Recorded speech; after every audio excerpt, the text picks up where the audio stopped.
Bien, bonjour à toutes et à tous. Donc aujourd'hui on se retrouve donc pour une vidéo donc au domaine. Donc une vidéo qui m'a été demandée pas mal de fois. Un tour du parc matériel. Alors pour cette première vidéo sur le tour du parc matériel, je vais commencer par la partie vigne, car on a également des céréales, des grandes cultures. Et donc nous sommes également équipés de l'autre côté. Donc il faut savoir que tous ces matériels donc, sont en propriété. Tout n'est pas neuf, évidemment, puisque le matériel coûte assez cher. Donc là, je vous montre et après on fera un petit tour en détail.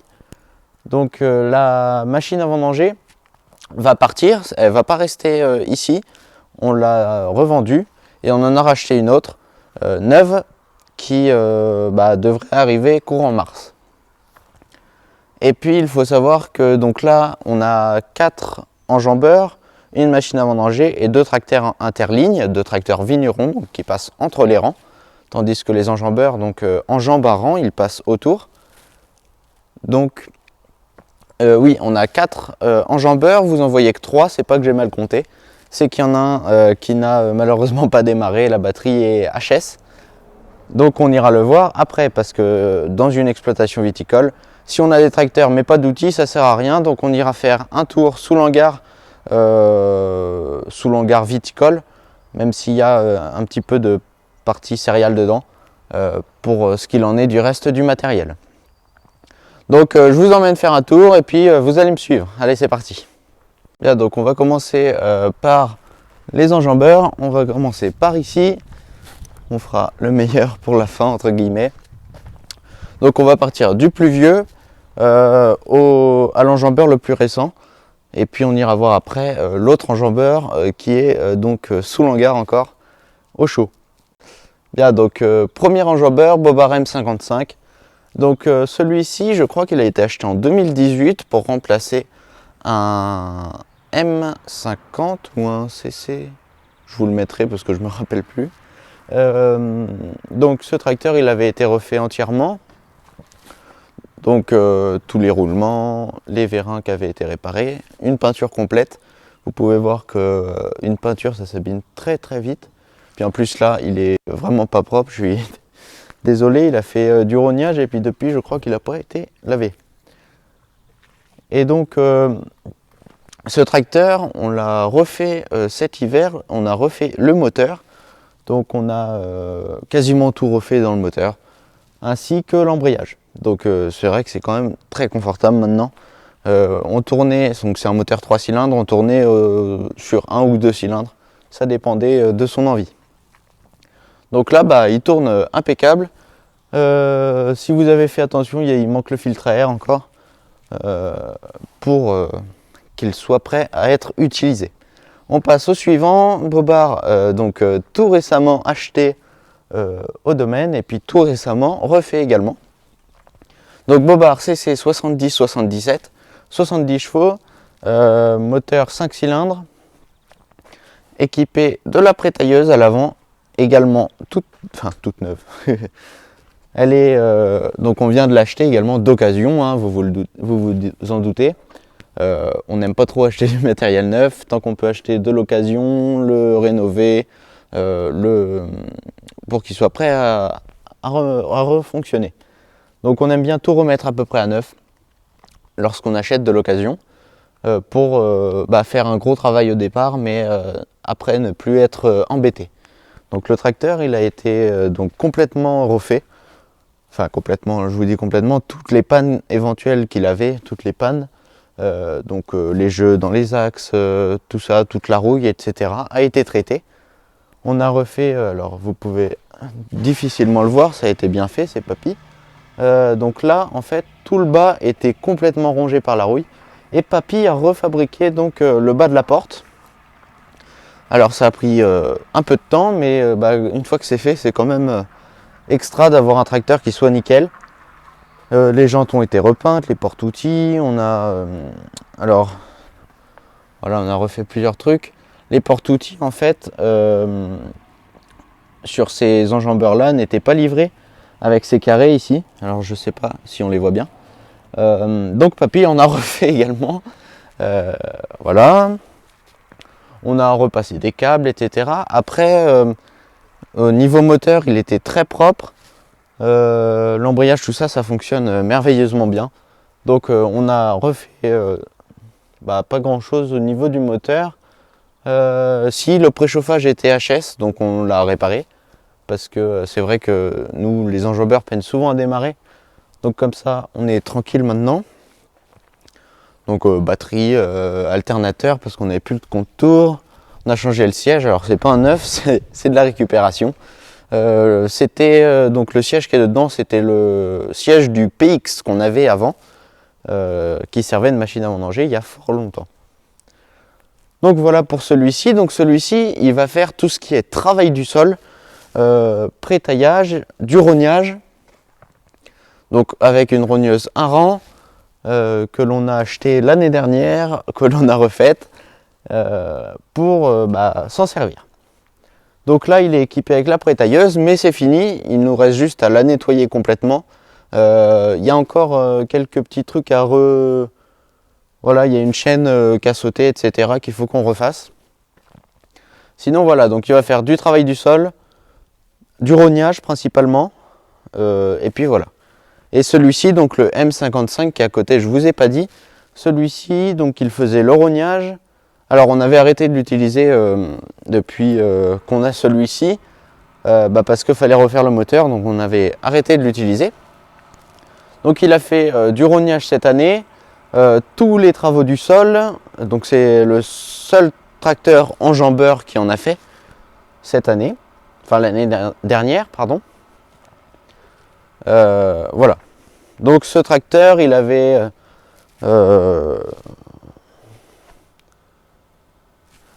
oui, donc ce tracteur maintenant, il va épauler donc le CC 70-77 qui est à côté pour éventuellement, lorsqu'on travaille les sols, souvent, enfin ça arrive très fréquemment que l'on ait une période très petite pour travailler les sols. Il faut que les sols soient ni trop humides, ni trop secs pour faire un bon travail du sol et que les conditions, qu'il n'y ait pas de pluie, etc.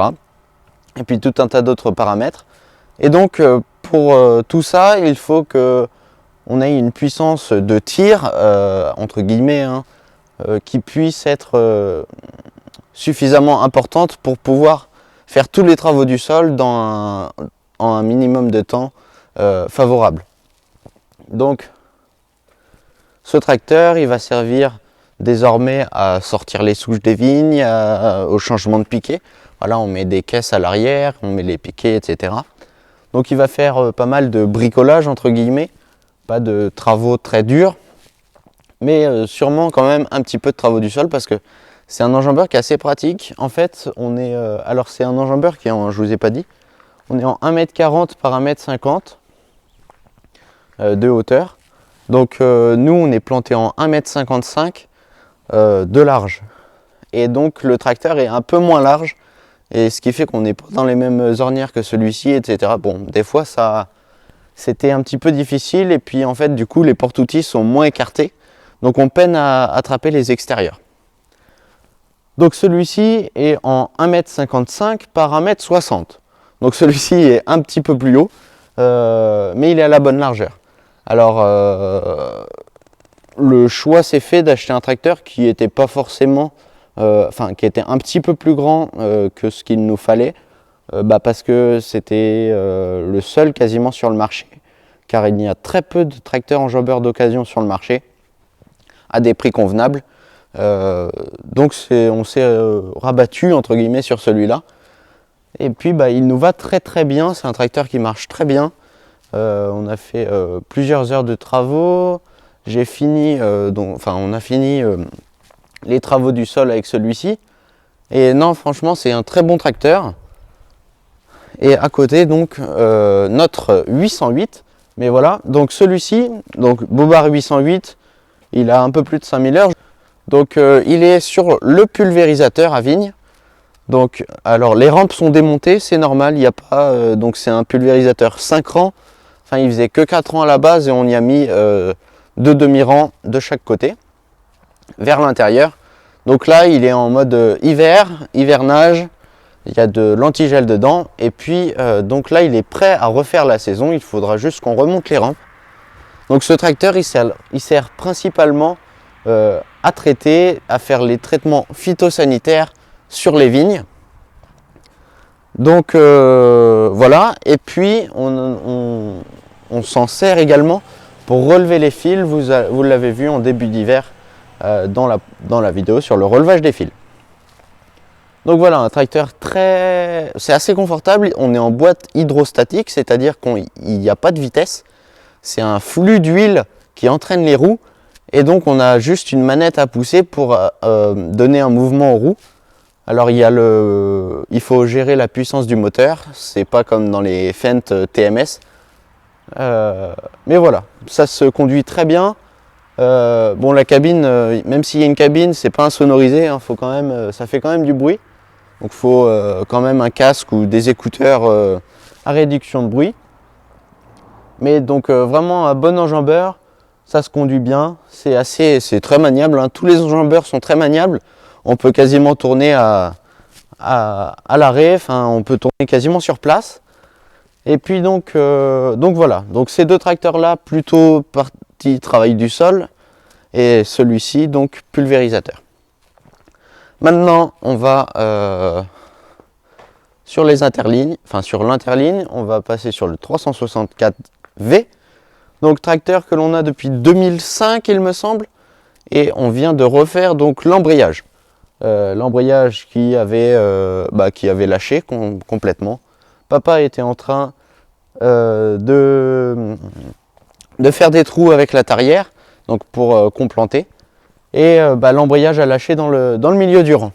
Donc pour en revenir au tracteur, le tracteur donc 364V, donc tracteur interligne comme je vous le disais. Donc le rang passe ici et l'autre là.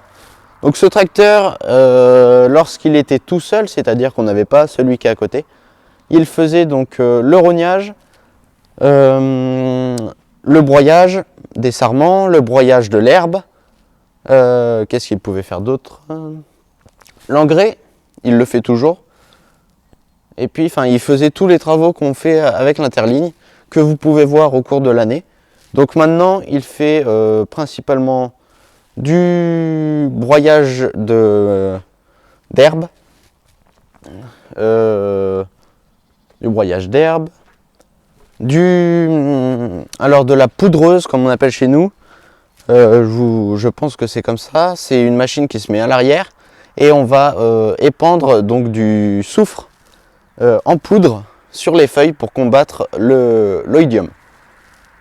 Donc là, il est sur notre enrouleuse à fil, comme je l'appelle.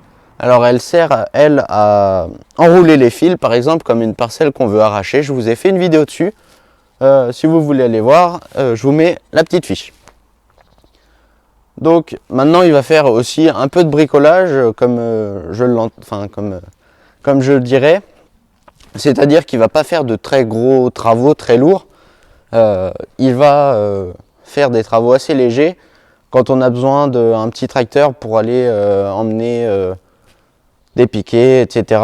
Il nous sert aussi, on met une petite benne derrière et puis on peut passer dans les rangs pour faire n'importe quelle opération. Donc voilà, on va partir sur la partie outils du sol, outils de viticulture. Et puis on reviendra à la fin pour voir les deux bestioles d'à côté. Alors donc on était là, on se tourne. Donc là, ici, le hangar à céréales. Et là derrière, le hangar pour plutôt la partie matériel viticole. Vous pouvez voir qu'on a une belle vue sur le coucher de soleil au domaine. Donc là, souvent, on a des magnifiques reflets dans le ciel. Et c'est vraiment joli. Donc sur ce hangar, donc un hangar de 3 travées que papa et papy avaient construit ensemble. Donc c'était des hangars en kit. Donc alors là il y a un intrus. Et puis le combiné de semis derrière qui est également un intrus. La charrue également. Hormis ça, donc là plus derrière, on a, alors je vais essayer de vous les montrer, c'est un peu rangé au chausse-pied. Alors je suis passé de l'autre côté de la caméra, donc ici, c'est notre effeuilleuse Provitis. Donc une seule tête réversible des deux côtés du rang. Donc on peut faire soit une face, soit l'autre. Ici, un rotavator, comme vous dites, je ne sais pas. Donc c'est un principe de dent qui tourne. Alors là, vous pouvez voir une dent, elle sert de béquille. Mais sinon, en fait, on met des dents dans les carrés ici, qui nous permettent donc de décompacter juste en dessous des passages des roues. Derrière, vous la reconnaissez, c'est notre rogneuse de rang, donc qui est rangée, qui se met derrière l'interligne. Donc rogneuse Lagarde, qui a quelques années, celle-ci aussi, mais que l'on entretient pour la faire durer le plus longtemps possible. Ici, vous apercevez, donc là il y a un porte-outil où on peut mettre un peu ce qu'on veut devant. Et derrière, il y a des disques. Alors un outil à disque. Voilà, peut-être que comme ça vous le voyez un peu mieux. C'est le bazar. Donc un outil à disque que l'on met derrière le tracteur interligne et qui nous permet donc de travailler l'interrang. Ici, c'est ce que je vous parlais tout à l'heure, c'est une mini poudreuse donc pour appliquer du soufre en poudre sur les feuilles de vigne. Là, donc c'est une petite bennette à mettre derrière le tracteur qui est basculante. Que l'on avait acheté neuve il y a quelques années, mais en fait c'était pour pendant la vendange, on pouvait ainsi mettre une bennette derrière le tracteur et une bennette à l'avant, comme ça on récoltait le marc qui sortait du pressoir en une seule fois, que là on fait 2 tours puisqu'on s'en sert pas, en fait ça s'est avéré pas très pratique et c'était quasiment aussi rapide de faire l'aller-retour puisqu'on vide juste à côté pour que la distillerie reprenne le marc. Le marc du raisin, donc c'est la peau séchée ainsi que les grains. Ici, semoir à engrais que l'on ne se sert plus. Ici, notre gyrobroyeur, donc à mettre derrière tracteur interligne. Donc ça, on s'en sert principalement avec le petit tracteur vigneron, le 364V. Ici, c'est la rogneuse donc, que l'on a racheté. Alors c'est une rogneuse Collard, enfin de la marque Collard, mais donc qui a été repeinte. Je l'ai repeinte l'année dernière. Parce qu'elle était en mauvais état et j'ai pas repris la couleur Collard de base qui est une couleur jaune. J'ai mis comme ça va très bien. Et donc on a refait les paliers, donc tous les roulements à l'intérieur, les couteaux, donc ça vous pouvez voir il est neuf. Les courroies également, on a refait les déflecteurs parce qu'il n'y en avait plus. Là on a mis une plaque au-dessus. Et puis tous les tuyaux qui pouvaient avoir de l'usure ont été changés. Ici derrière, des tondeuses rotatives, donc en fait par un système de flux hydraulique, on fait tourner ces gros plateaux qui vont venir couper l'herbe en dessous des ceps. Au-dessus, là, alors on a des gros racks qui nous permettent de mettre pas mal de matériel. Alors ça, c'est le capot avant d'un enjambeur. Ça, ce sont les porte-outils du Bobard le 808. On avait eu les porte-outils lorsqu'on l'avait acheté. Donc on les garde, même si on s'en sert pas, ça peut toujours servir. Ici, ce sont les rouleaux qui nous permettent de relever les fils à colleur, donc qui sont entreposés sur une palette. Là, alors là, en fait, on va pas bien voir. Ce sont deux plateaux avec des côtés, deux espèces de petites bennes avec donc qui se mettent à l'arrière de l'enjambeur. Donc il y en a une là et une ici. Alors si je vous mettrai une petite photo. Et ça nous permet à mettre les piquets ou les vieilles souches pour les sortir des parcelles. Et ici, ce sont les pieds de la prétailleuse. Là-haut, on les aperçoit. Ce sont les étoiles Cress. Donc ça, je vous les ai jamais montrées en vidéo. Ça va arriver dès la reprise des travaux du sol. Donc ce sont des doigts en caoutchouc assez durs, mais qui qui s'adaptent à la forme des cèpes, donc pour en abîmer aucun. Et donc ce sont des outils qui nous permettent d'arracher l'herbe mécaniquement sans utiliser de produit. Ici, le semoir à engrais, donc repeint également. Alors celui-là, il a vraiment de très nombreuses années et il nous permet de mettre de l'engrais, d'épandre de l'engrais dans les vignes. On le met derrière le 364V, je vous avais fait une vidéo l'année dernière. Et ici,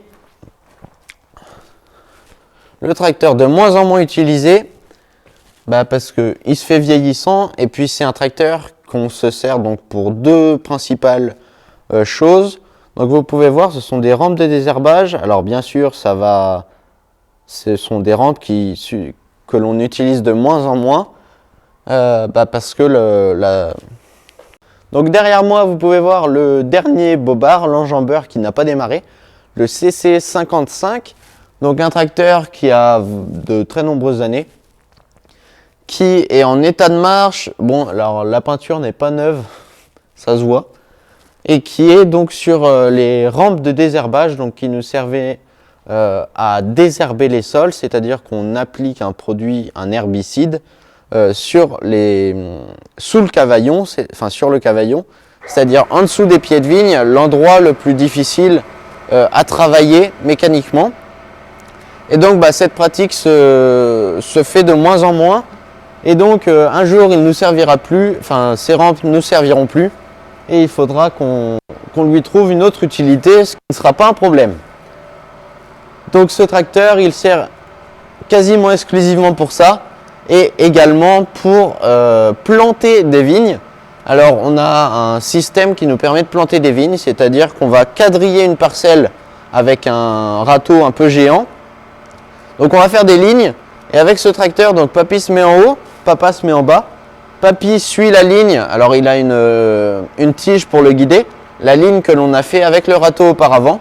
Et Papa, lui, plante les vignes. En fait, il y a un soc qui ouvre le sillon, et Papa met les plants au fur et à mesure que les lignes arrivent, pour être à la bonne distance entre les cèpes. Donc ça, on le fait avec ce tracteur-là. On fait de plus en plus planter par une entreprise, donc par un pépiniériste. Mais auparavant, on faisait toutes les parcelles comme ça. Et ça prenait un peu plus de temps, forcément. Mais c'était quand même assez économique, finalement. Autre matériel que je ne vous ai pas montré, donc c'est la tarière. Donc elle est là, avec le gros forêt, entre guillemets, pour la terre. Donc qui nous permet de faire des trous pour remplacer les cèpes et complanter. Et ici on a donc les rampes pour le bobard 808, donc ces rampes de traitement. Donc voilà pour cette partie hangar. Donc vous pouvez voir qu'on a vraiment pas mal d'outils, hein. Ça prend assez de place, on a même plus assez de place. Et là on a un petit abri où on met un tas d'outils de travail du sol. Alors c'est vraiment la caverne d'Ali Baba, là-dedans on trouve vraiment tout ce qu'il nous faut. On a plein de différents types de dents, etc. C'est le bazar, je sais, il nous manque vraiment beaucoup de place pour pouvoir bien tout ranger, bien tout retrouver quand on le souhaite. Mais pour l'instant c'est comme ça. Alors on se retrouve derrière l'hangar, et ici donc c'est une tonne à eau. Vous allez me dire, mais ça sert à quoi une tonne à eau en vigne? C'est pour arroser les jeunes plants quand il y a de la sécheresse en été. On utilise cette tonne, on a une fosse dans laquelle il y a de l'eau. Et donc on pompe cette eau avec la tonne, et puis on peut irriguer ensuite les vignes. Parce que nous, c'est pas irrigué chez nous, mais en période de sécheresse, les jeunes plants peinent fortement. Et donc lorsque les plants font ça de haut, on peut facilement passer au-dessus avec la tonne et les irriguer. Ça y est, on a fini de faire le tour pour le matériel, donc les outils du sol et les outils de la vigne, de la plante. On revient à nos tracteurs, donc on va reprendre avec le tracteur interligne, le second tracteur interligne qui est arrivé courant 2017 ou 2018, donc acheté neuf, celui-ci. donc concession DMS. Donc tracteur vraiment très confortable, il manque pas de puissance sur la route, c'est pas dérangeant, même si c'est des tracteurs qui sont pas très puissants à l'origine. On est sur un tracteur de 75 chevaux je crois, mais il a des reprises en quatrième très faciles. Donc c'est un moteur 3 cylindres, 3 litres 3 si je ne me trompe pas, AGCO. Donc sans AdBlue, celui-là, il n'a pas d'AdBlue. Voilà, équipé de son broyeur à sarment. Donc le broyeur à sarment qui nous permet de, comme son nom l'indique, de broyer les bois de vigne après la taille. Je vous ai fait une vidéo, elle est sortie il y a quelques semaines. Vous pourrez donc aller la voir, je vous mets la petite fiche, mais il faudra y aller en fin de vidéo bien sûr. Donc ce tracteur, il nous sert à faire le rognage, un petit peu de travaux du sol, les disques que je vous ai montrés vont dessus, il fait de l'effeuillage avec l'effeuilleuse qui se met à l'avant, du broyage de bois, et même donc cette année on l'a même utilisé pour transporter les bennes de vendange de raisin. Simplement on a inversé les roues, ça nous a permis d'élargir en fait les roues. Donc l'accroche des roues est ici, donc les roues en fait le point d'ancrage des roues est ici. Du coup si on inverse la roue, cette partie là elle tourne et elle vient là, et du coup on a un déport et une largeur plus importante parce que ces tracteurs font 1 mètre. Alors je crois que celui-ci fait 1,07 m aux roues arrière. Donc c'est des tracteurs qui sont très peu stables, on peut facilement se renverser avec, il faut faire très attention. Alors là vous allez me dire, il manque un garde-boue. Ce garde-boue a été cassé par des sarments de vigne. On a l'autre bout, mais malheureusement c'est cassé. Donc on va remettre des plaques en tôle à la place, parce que de toute façon si ça a cassé une fois, ça cassera plusieurs fois. Donc ce tracteur, c'est un tracteur très confortable, donc avec des cabines vraiment bien. Je vais vous la montrer. Donc voilà la cabine. Alors vous allez me dire, c'est pas du tout spacieux, mais on s'y sent quand même vraiment bien. Alors bon, le point un peu problématique, c'est que la caisse à outils est à l'intérieur du tracteur, donc on salit vite en fait toute cette partie là. Mais voilà, donc tracteur relevage électrique avec contrôle de position. Il a un régime moteur enregistrable, c'est-à-dire qu'on appuie sur le bouton, le tracteur se met au régime moteur que l'on désire. Bon, il y en a aussi un qui est manuel ici. On a 3 distributeurs hydrauliques à l'avant et à l'arrière. Prise de force par bouton. Et derrière, on a donc les boutons de stabilisateur, de chandelle. Et donc ça, c'est pour mettre le relevage en flottant, c'est-à-dire que les stabilisateurs bougeront autant qu'on le souhaite. C'est un tracteur qui est en boîte Power Shift, il me semble que ça s'appelle comme ça. Donc 4 vitesses. Doublé avec un lièvre tortue, et on a 3 gammes de vitesse. On a 3 gammes de vitesse, haute, moyenne et lente. Donc on sert principalement de la vitesse haute, même si pour le broyage ça m'a un peu servi la vitesse moyenne pardon. Parce que des fois les tas de bois ça vient mal. Alors siège pneumatique, c'est pas un siège très large, mais ça fait l'affaire. Et puis donc inverseur électro-hydraulique, c'est-à-dire qu'on n'a pas besoin d'embrayer pour changer de sens de marche. On peut passer de avant à arrière sans débrayer. Et on peut passer toutes les vitesses sans débrayer. Enfin, en fait, on débraye, mais pas avec la pédale. Ce bouton orange, en fait, est l'embrayage. Donc on a ici l'embrayage, même si on l'a au pied. On peut également l'avoir ici. Donc à part ça, on a bien sûr la clim, l'autoradio, etc. Hop. Donc voilà. Alors le réservoir est à l'avant, ce qui est un petit peu embêtant, puisqu'il faut soulever le capot. Il n'y a pas de trappe au-dessus. Sur les nouveaux, il y en a. Parce que ça, donc c'est l'ancienne génération de ceux qui sont commercialisés actuellement. Donc ça, c'est un 3630V. Et donc, ceux qui sont commercialisés actuellement, ce sont des 3700. Donc on n'a pas de pont avant suspendu sur celui-ci. Et puis pas de relevage avant non plus. On a par contre les prises hydrauliques, donc 2 prises hydrauliques à l'avant avec un retour libre. D'ailleurs le capuchon s'est enlevé en broyant, bien sûr. Donc il est en feu xénon à l'avant, donc il est en feu halogène donc en feu de travail halogène avant-arrière. Ça éclaire assez bien, on n'a pas besoin de plus. Je vous fais un petit tour de ce tracteur là. Alors l'autre tracteur d'à côté c'est la même chose mais en beaucoup plus rustique, il n'y a pas d'électronique, on n'a pas de siège suspendu, il n'y a pas de clim, mais ça fait l'affaire entre guillemets. Donc tout mécanique. Par contre sur celui-là tout mécanique également. Et donc je vous ferai monter dans le 808 ou dans le CC 7077 pour vous montrer à quoi ça ressemble. On passe sur la machine à vendanger. Donc nous, il faut savoir qu'on a 50 hectares à récolter, donc il nous faut notre propre machine à vendanger. Une machine assez récente, bien entretenue, qui ne risque pas de tomber en panne puisqu'on a peu de jours pour récolter dans de bonnes conditions.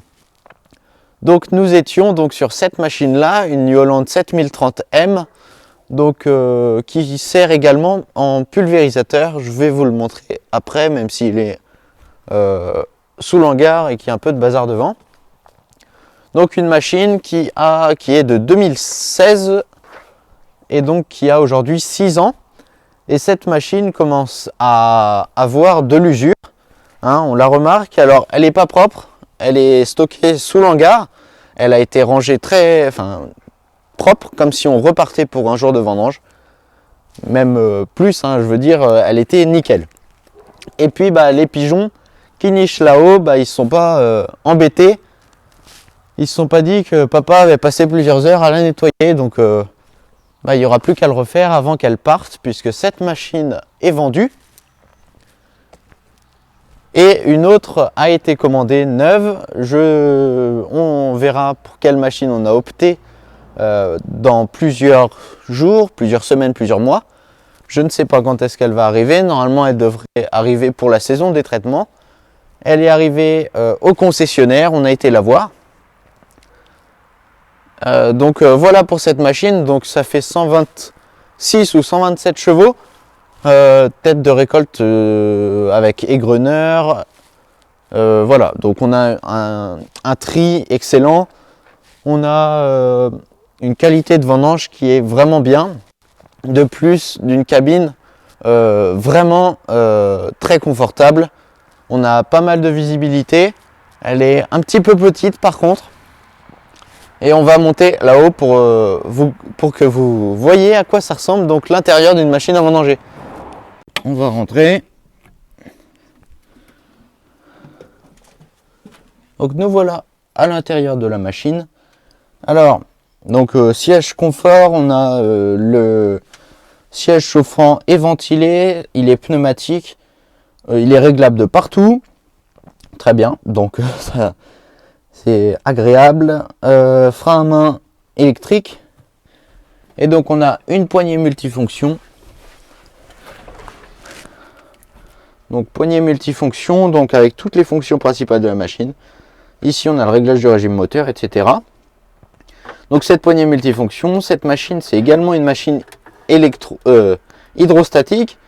C'est-à-dire que c'est un flux d'huile qui va entraîner les roues et non pas des pignons ainsi que des cardans. Et donc on règle le débit d'huile que l'on envoie ou la pression d'huile en fonction de la vitesse d'avancement que l'on souhaite. Cette machine gère automatiquement son régime moteur. Donc à part appuyer sur 3 boutons et choisir la vitesse d'avancement, on n'a rien à faire. Vous pouvez voir, ça c'est le boîtier du pulvérisateur. Notre pulvérisateur étant assez vieux entre guillemets, puisque comme tous nos matériels, on le remet à jour très régulièrement. Il est donc il a toutes les coupures de tronçons et tout ce qu'il faut. Donc vous pouvez voir qu'on en a rajouté ici. Voilà. Et donc ici on a l'écran de la machine que je vais vous allumer. Alors j'ai eu un problème sur la machine en venant, j'espère que c'était que un petit bug au niveau de l'ordinateur, c'est à dire que la poignée d'avancement elle marchait plus. ça me marquait qu'il y avait un défaut. Donc les boutons qui marchaient, mais la poignée ne marchait pas. Donc dans ce cas-là, ça nous affiche sur l'écran comme quoi voilà, la poignée fonctionne mal ou a besoin d'être recalibrée. Donc tous les réglages de la machine se trouvent ici. Tous les réglages de données, de performance, de réglage de toutes les options de la machine. Tout se fait sur l'écran. Donc c'est vraiment confortable, on est dans une cabine qui est vraiment agréable à travailler, on est sur un volant qui est réglable de partout.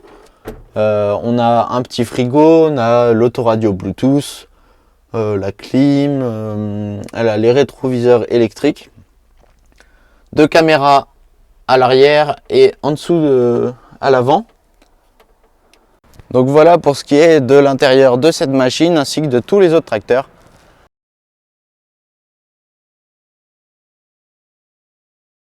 Donc voilà pour cette vidéo sur le tour du parc matériel, j'espère que vous aurez apprécié. Sur ce, je vous dis à la prochaine dans une nouvelle vidéo. Salut!